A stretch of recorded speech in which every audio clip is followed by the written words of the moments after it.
I'm not even going to say it. I'm not going to say it, but I am going to say this. Hey, you're listening to Soapbox Daily, episode 176. I'm your host, Mad Morgan, and thank you for tuning in today for today's episode, today's podcast. It is Wednesday, folks. Happy hump day to you. How you doing? How's your week going so far? Mine's just been rolling along. You know, just one week leads into the next. It's just crazy how it goes. I guess, you know, my mom always used to say, enjoy it when you're young, because when you get older, it's just going to go on by. So today on Soapbox Daily, what are we discussing? Well, this was kind of motivation this morning because I was out in morning traffic and rush hour traffic and you know, the early morning crowds. Today was inspired by, well, you know, all those wonderful people that like to be a nuisance and a ruckus and make tons of noise in their vehicles for whatever reason. So today, our topic is, why do people need to be loud while driving? Yes, why do people need to be loud while driving? Now, not everybody needs to do this. There just seems to be, I don't know,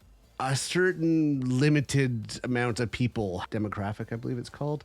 Anyways, there's just a certain amount of people that need to do this, a handful, but I don't want to say, for lack of a better word from all my research of people's comments and research I've done, it's really annoying for the other 99% of us.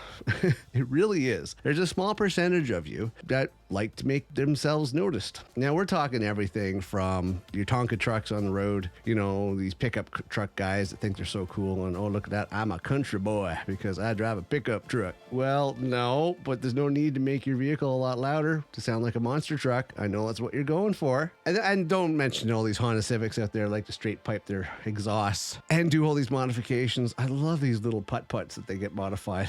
That just are hilarious. It's like Fast and the Furious wet dreams out there. People are just trying to be noticed. So I did some little researching. I wanted to do some research. I wanted to figure out, I wanted to get some ideas as to why people do this. And I've heard some really interesting stuff from people I talked to, and I've read some interesting stuff. I'm going to use this word because I love it, because I picked it up from my mom years ago.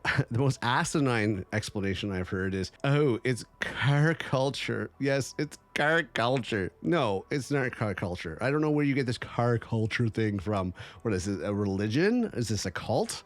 Do you have a following? Do you guys get together every Sundays and worship the vehicle? All right, so I'm going to go over some quick points that I've been told for why people make their vehicles loud. We got one reply, which was a thrilling drive. For some, the sound of an engine equates to sportiness and power. The louder the sound, the greater the thrill. They know their vehicle is standing out. The engine noise also gives them something to play with and feel sporty even if they're just driving through traffic. To achieve this, some individuals even attach a performance exhaust to a regular car. A thrilling drive. All right. Okay.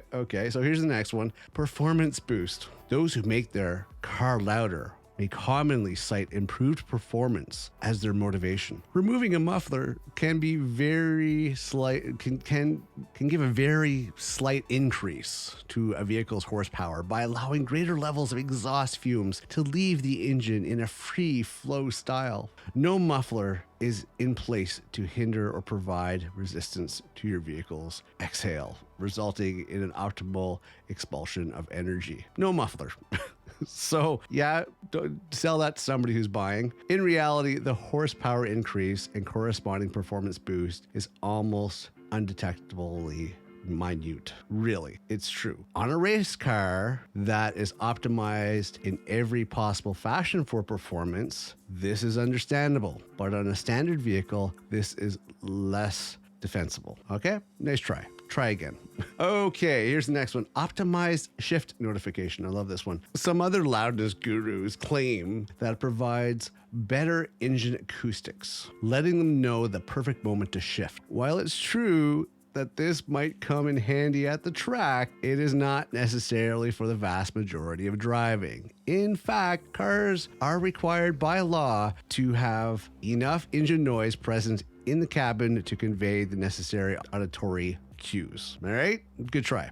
Next, and this is probably hitting the nail on the head. This is the reality one right here. Attention getting. This is true, and this is what the rest of the world's saying. The most common accusation, the most common accusation leveled at car noise users, especially by those who don't particularly appreciate the sound, is that they are doing it for attention. Yes, all us humans have mental needs to assert our egos, unless one is fully enlightened by Buddha. And people find different ways to give their ego the reassurance it needs. For some, this just means having a noisy vehicle. Okay, there's noise bylaws, just so you know, there is noise bylaws of how loud you can possibly be. Now, these people that claim it's car culture, I love these people because these are real pieces of work. Because it's true, the people, I can't necessarily just say men, because women do this too, they modify, they're not a well-liked demographic. They really aren't, okay? But it's interesting that they say that modifying their cars and making them loud, it is allowing them to express their masculinity. Well, that doesn't really help for the women, but they're trying to say that this allows them to express their masculinity. Oh my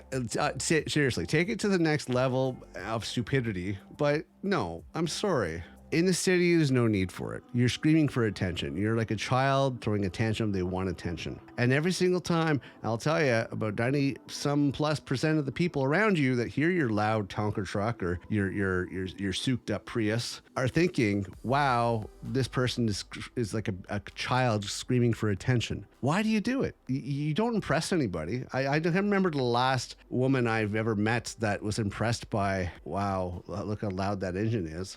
Good performance vehicles have a nice sound to them. They're not abrasive, they're not loud. Okay, but don't start talking about expression of masculinity and everything else. Save it for outside of the city, save it for the highway. We don't need it in the city, we don't need it in residential areas. I've read a lot of BS excuses for why they do it. Yeah, you're gonna get a bad rap, and there's reason for it. Yes, I appreciate the craftsmanship of a nice vehicle. I appreciate the craftsmanship of anything that people put a lot of time and passion into. But try to be considerate. You don't need to be a dickhead about it. Just try to be considerate about other people. Because let me tell you, I'll give you some ideas. Quora, I read some interesting parts on this when it comes to people's view on it. It's so difficult to think when a loud vehicle is beside them. They can understand a nice rumble from a nice exhaust system, but stop straight piping your Honda Civic. This is one person says, it's not cool. It is obnoxious. Everyone in the vicinity of your vehicle is now pissed off, which is true. Here's another one. Response for why do people drive loud vehicles? Because they have sad lives. People who modify their cars with loud exhaust systems are in such desperate need of attention that they resort to attracting negative attention to satisfy their needs. They are burnouts, losers, and failures that need whatever attention they can get. Let's see here. Forget about all the complex answers. The reason is simple, because they need the noise to express something their character failed to.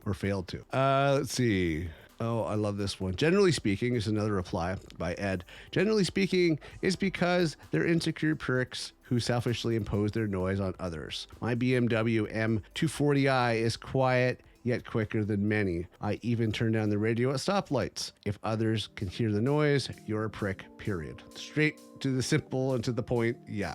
And these go on and on. There's nothing here in over several dozen replies that is actually supporting the so-called car nature and supporting this loudness and craziness that's going on out there. Let's see. I'm over on Reddit. People do it because it gives them a little adrenaline rush every time they hear the revs go up, much like what you feel. I agree that it can be super inconsiderate. And again, Reddit says about the same thing. Yeah, Reddit says about the same thing. So anyways, rather than draw this out longer than it needs to be, bottom line is, folks, I appreciate your vehicle, the time you put into it, but save your attention grabbing for the highway, not in the cities, not in downtown, especially not in residential, especially not at 3 o'clock in the morning. There's laws against this. There's tickets that will go out. There will be jail time. So people are going to pit against you, not because they're jealous, but because it's annoying. It's unneeded noise for no benefit other than the attention that you need. So please try to keep it quiet, be a little more considerate, and go from there. I laugh at you all, and I'm pretty sure a bunch of other people do, especially the Tonka trucks that rev up their engines and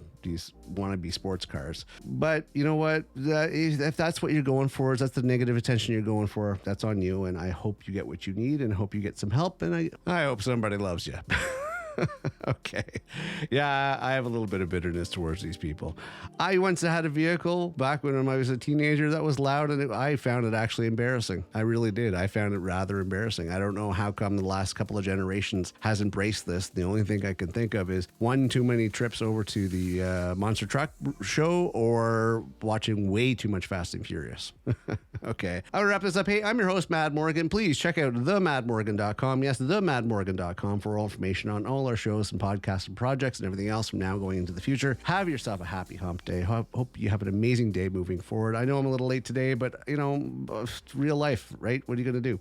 You got to take care of what you need to in real life, and then you deal with everything else. But I want to thank you very much for tuning in. Have an amazing day. I will see you tomorrow for our next episode.